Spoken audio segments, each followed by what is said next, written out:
Bismillahirrahmanirrahim. Assalamualaikum warahmatullahi wabarakatuh. Selamat sore, salam sejahtera untuk kita semua.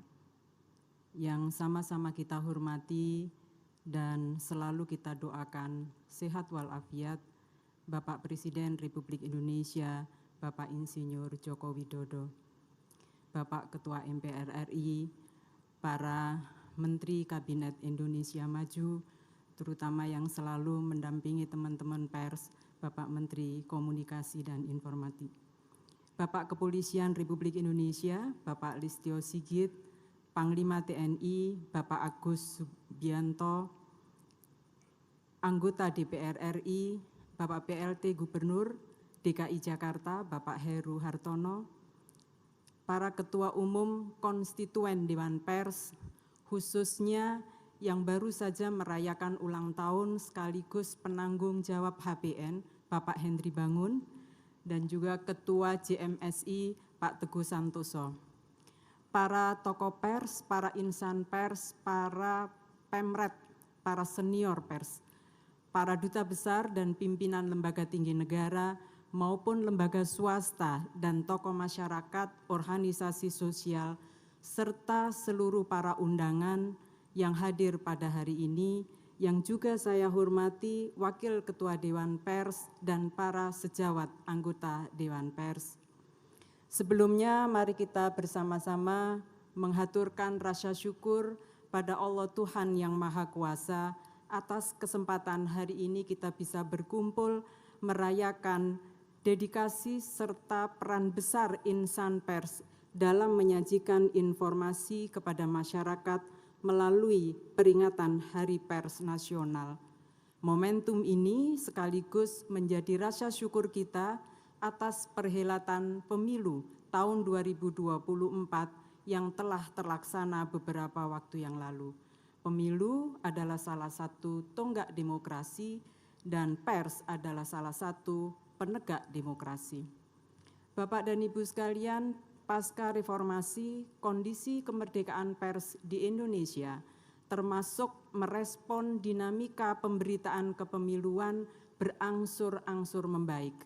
Terlihat dari hasil survei indeks kemerdekaan pers selama 4 tahun berturut-turut, hasilnya memposisikan pers Indonesia dalam kategori cukup bebas.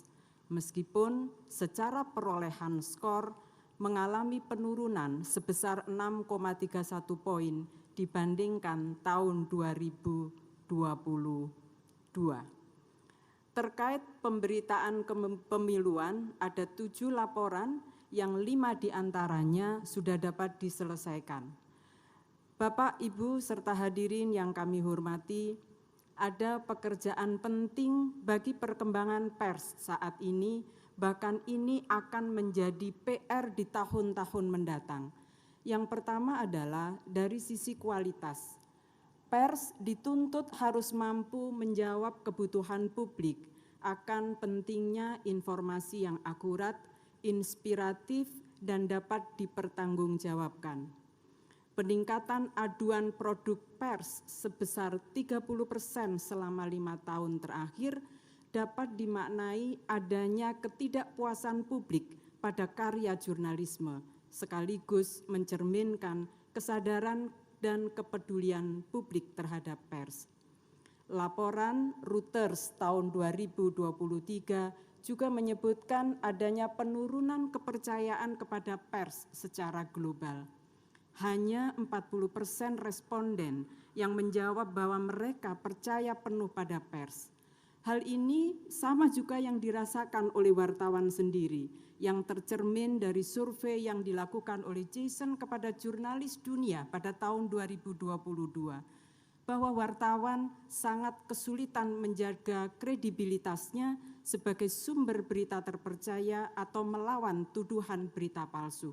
Situasi ini tentu menantang pers untuk hadir sebagai penjernih informasi.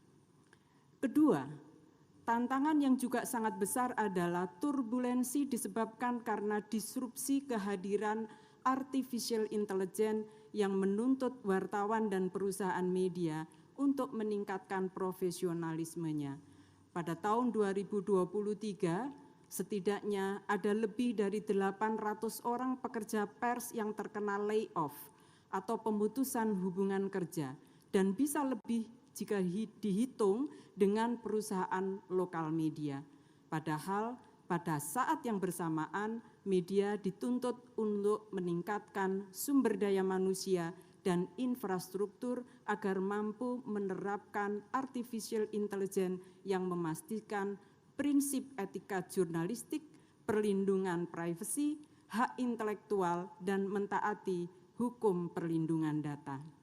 Belum lagi platform digital yang berubah menjadi medium raksasa yang mengambil alih distribusi informasi, di mana porsi periklanan diserap oleh platform tanpa disertai sharing revenue yang memadai.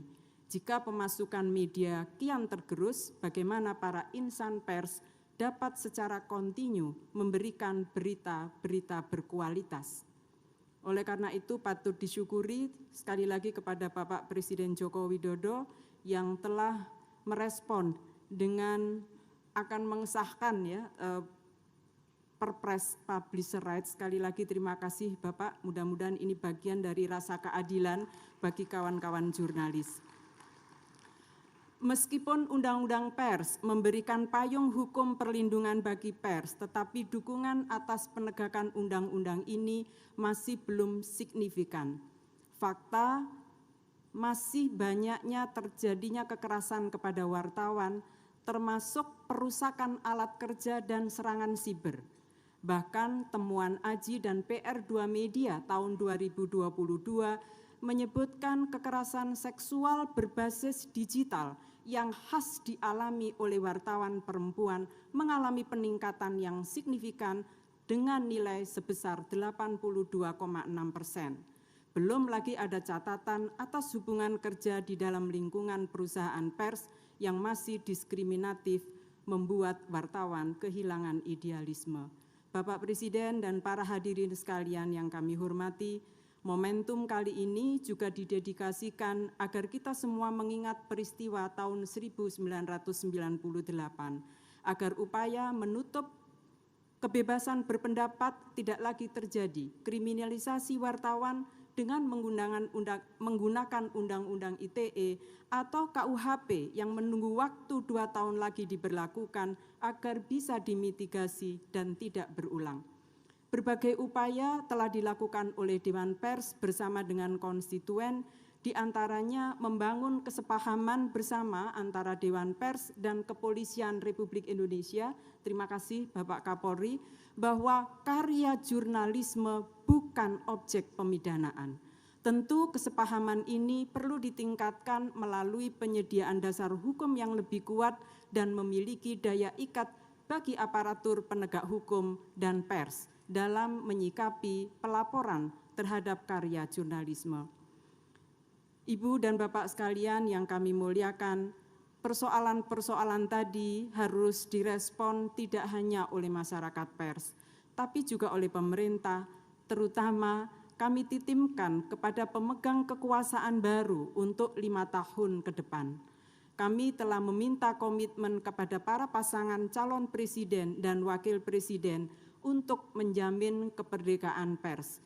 Kebetulan paslon nomor 1, paslon nomor 2, dan paslon nomor 3 sudah menandatangani deklarasi untuk menjamin kebebasan pers di masa kepemimpinan 5 tahun ke depan. Kami berharap siapapun yang terpilih nanti sebagai pemimpin Indonesia di tahun 2024-2029 akan memberikan dukungan sistemik bagi pers untuk mendongkrak demokrasi sebagaimana yang selama ini berjalan. Dengan demikian, pers tetap mampu menjalankan perannya menjadi pencerah dan penggugah kesadaran publik untuk menjadi bangsa yang dewasa dalam berdemokrasi, tumbuh dan bekerja secara independen tanpa ancaman kekerasan dan kriminalisasi agar negara Indonesia demokrasi dapat terus terwujud. Terima kasih. Saya ingin menutup kali ini Bapak Presiden dengan pantun, karena di Medan yang lalu saya tidak bisa berpantun. kain batik, kain kemben, selendang sutra, sari menari. Peran media harus selalu independen sebagai bentuk cinta insan pers pada negeri. Terima kasih. Wassalamualaikum warahmatullahi wabarakatuh.